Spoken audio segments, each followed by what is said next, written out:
اور اس نے ancient Greek اور رومن تھاٹ کے اوپر اپنی دلچسپی ظاہر کی اور اسی کو رنیسنس موومنٹ نے ریوائیو کیا.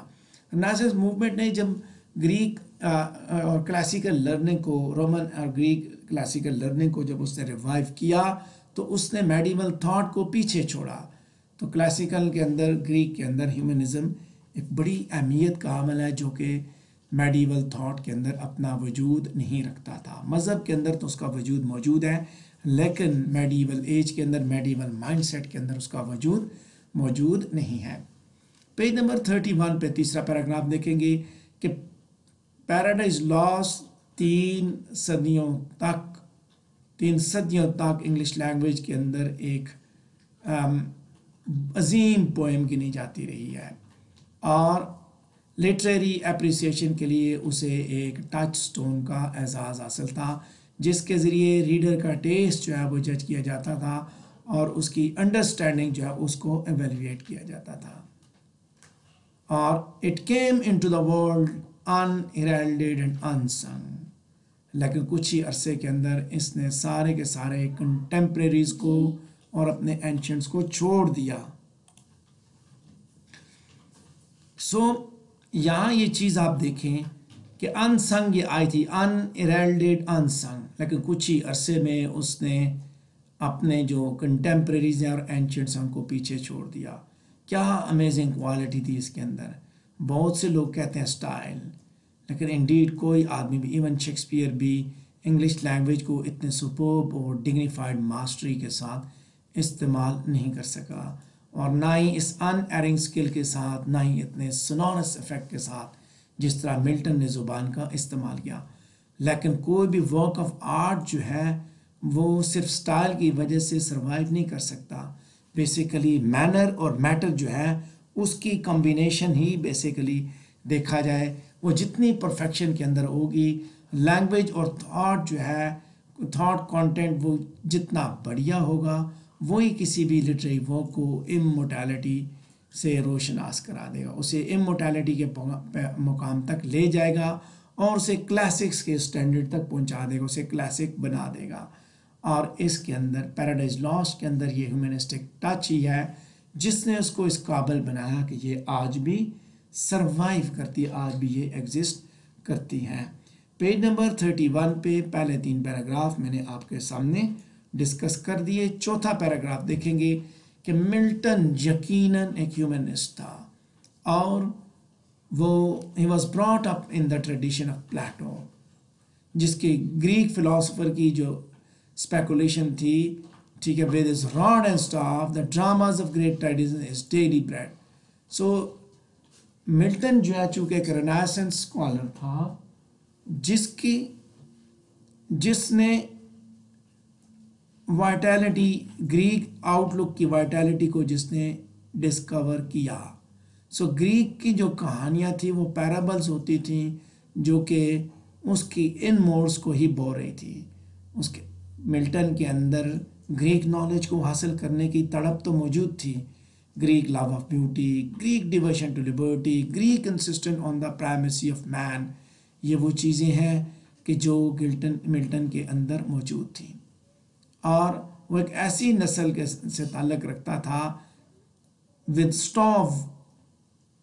which strove with gods outside the walls of Troy and on the high seas. جب وہ اس نے یہ ڈیسائیڈ کیا کہ وہ اپنے آپ کو مکمل طور پہ اس گریک مائنڈ سیٹ میں گریک پریڈیسیسر کے ساتھ وہ جوڑے گا تو پھر وہاں یہ چیز دیکھ سکتے ہیں کہ ملٹن گریک ماسٹری کرتے ہوئے زیادہ ہیومنسٹک ہو چکا تھا. ملٹن کے اندر جو چیز ایک ایسی بھی تھی جو کہ ان کے اندر نہیں تھی اور وہ تھا اس کا assurance that the problem was not absolute. So Greek جو ہے جس کو انڈرسٹینڈ کر سکے کہ سولوشن جو ہے بنی نوع انسان کی ڈگنیٹی کو اپ ہولڈ کرنے میں ہی ہے. For one greater man yes a man could restore us and regain the blissful seat. تو یہاں وہ ان سے زیادہ بہتر تھا اس کرسچن ہیومنزم کی بنیاد پہ جو کہتا ہے کہ مین ہی بچائے گا، ہیومینٹی ہیومنزم مین کہ مین ہی بچائے گا. لہٰذا ہم یہ دیکھتے ہیں کہ جو ہیومنسٹ آؤٹ لک پیراڈائز لاسٹ کے اندر جو موجود ہے اس میں جہاں گریک کلاسکس کا ٹچ ہے تو وہیں ساتھ ساتھ اس کے اندر رینیسنس کا ٹچ بھی ہے, ریلیجن کا ٹچ بھی موجود ہے. پیراڈائز لاسٹ کے ٹاپک ہیومنزم پہ ہماری ڈسکشن کا سلسلہ آگے بڑھتا چلا جا رہا ہے. پیراگراف نمبر 31 پہ ہم اپنی ڈسکشن کو لے کے بڑھیں گے کہ یہ سٹوری ایک کمزور ہیلپ لیس کریچر مین کے ارد گرد گھومتی ہے. باوجود اس کی خامیوں کے وہ اس ساری کائنات کا مرکز ہے, اور اس کے لیے ساری کی ساری کاسموگنی اس کے لیے ڈیوائز کی گئی, دنیایں اس کے لیے بنائیں گئی, اور اس کی ویلفیئر کے لیے سب کچھ ہوتا رہا, اور اسی کی سیلویشن کے لیے کونسلز ایون کے اندر منعقد کی جا رہی ہیں, اسی کی تباہی کے لیے جہنم میں مشورے کیے جا رہے ہیں. سو اس چیز نے, اس سارے کے سارے کانٹینٹ نے مین کو ایک ایسی ڈگنیٹی, ایک ایسا سٹیٹس دیا جو کہ گریک ایپک یا ڈرامہ کے اندر موجود نہیں ہے. میں نے بتایا کہ انسان جس کے اندر توجہ کا مرکز ہوتا ہے, ہیومنزم یہ چیز ہے. سو مین جو ہے پیراڈائز لاسٹ کے اندر مین جو ہے, he is not the victim of some inexorable, inexplicable fate, بلکہ یہاں پہ پیراڈائز لاسٹ کے اندر انسان جو ہے وہ تقدیر کے ہاتھوں پتلی نہیں ہے, تماشا نہیں ہے کہ like flies to wanton boys are we to gods, they kill us for their sport. بلکہ مین ہی وہ موضوع ہے جو کہ دونوں طاقتوں کا مرکز ہے. گڈ فورسز بھی اسی کو اپنی طرف لے کے جانا چاہتی ہیں, اور ایول بھی اسے ہی تباہ کرنا چاہتا ہے. So man focus is man. Page number 31 پہ آخری پیراگراف دیکھیں گے کہ ایڈم کی جو پوزیشن ہے پیراڈائز لاسٹ کے اندر, اس کو بڑے پیمانے پہ مس انڈرسٹینڈ کیا جاتا ہے. گو کہ ایو کا کردار بہتر انداز میں اپریشیٹ کیا گیا. دونوں ایڈم اور ایو مین کو ہی ریپرزینٹ کرتے ہیں, لیکن یہاں یہ بات یاد رکھیے گا کہ ایڈم جو ہے ریئل ہیومن ایلیمنٹ کو دکھاتا ہے, کیونکہ he is as name applies truly a man. اپنی لانگ کنورسیشن جو اینجل کے ساتھ اس کی ہوتی ہے, وہاں پہ جو وہ کوسچنز کرتا ہے جو انسان کو ہمیشہ ٹربل دیتے ہیں, who am I, whence have I come, what is my destiny. So ایک نئی اور اسٹرانگلی فیسینیٹنگ کریچر ایو کے ذریعے, ایو کے ساتھ ایک whole dream of problem Perplexity جو ہے وہ ایڈم کے اوپر آ چکی ہے, پریشانی آ چکی ہے یا پرابلم آ چکا ہے. محبت جس کے بغیر انسان کبھی ایگزسٹ نہیں کر سکتا, اور نہ ہی وہ کبھی تنہا آ سکتی ہے. تو اس کے لیے for in his train are tears, doubts and immemorial pain, companionship, failure, forgiveness. سو یہ ساری چیزیں ایو کے آنے کے ساتھ اسے مل چکی. سو ایڈن کے بٹر ایکسپیرینس کے بعد ہیومینٹی جو ہے وہ مزید refuses to learn but must learn if it should survive in God's universe. کہ اسے سروائیو کرنا ہے. ہیومنزم, انسان, justify the ways of God to man. انسان نے غلطی کی, انسان کی بات کر رہا ہے وہ ہیومنزم.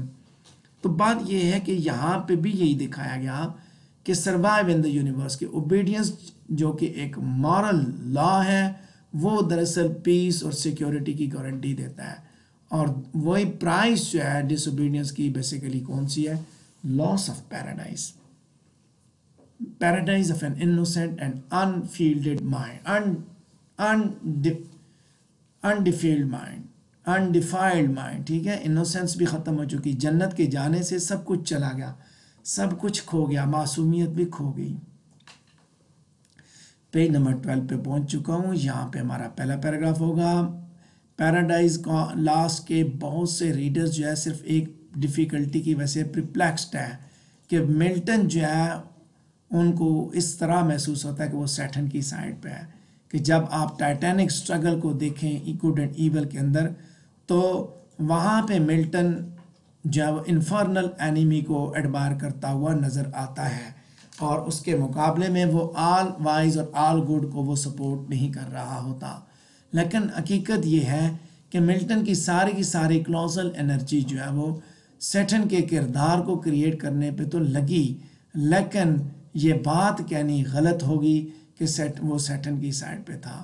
وہ سیٹن کے اندر انٹرسٹڈ ضرور ہے خدا کے معاملے میں، کیونکہ سیٹن کے اندر وہ بیسیکلی سیم کانفلکٹ دیکھتا ہے جو مین کے اندر ہے، سیم ڈوئلزم دیکھتا ہے، same upsurging of the good دیکھتا ہے، سیم پانشمنٹ بھی دیکھ رہا ہے، اس کے بعد چوائس آف ایول بھی دیکھتا ہے، وہ چیزیں جو کہ جنہوں نے ہیومینٹی کو ڈسفگر کیا انہی چیزوں نے سیٹن کو بھی ڈسفگر کیا. سو انڈیڈ یہ انٹینسلی ہیومن سیٹن ہے جس کو ملٹن نے کریٹ کیا تھا. A being who can feel the pangs of envy when he sees Adam and Eve imparadised in one another's arms and realizes that he can never know that bliss. اس نے Satan کو بھی basically humanistic touch کے ساتھ دکھایا. تو کہتا ہے وہ بھی پھر ایسا تھا جو یہ چیزیں نہ دیکھ سکا کہ جب سیٹن کو اس مقام سے ہٹایا گیا تو وہ برداشت نہ کر سکا. انوی اس کے اندر پیدا ہوئی، یہ فطری بات تھی. Milton is Satan, Milton is Adam, اور now the triumphant instrument of God's punishment. Page number 32 پہ ہم سیکنڈ لاسٹ پیراگراف دیکھیں گے کہ ہیومینٹی کے سارے لورز کے لیے اور ہیومن ریس کی ڈگنیٹی کے سارے بلیورز کے لیے، ہیومن رائٹس اور لبرٹیز کے سارے چیمپئنز کے لیے ملٹن نے ایک اسٹرانگ لیگیسی جو ہے، جو کہ سول سٹیرنگ، چیلنجنگ اور ایلیویٹنگ میسج کی صورت میں پیراڈائز لاسٹ کی شکل میں پیش کر کے رکھ دیا ہے.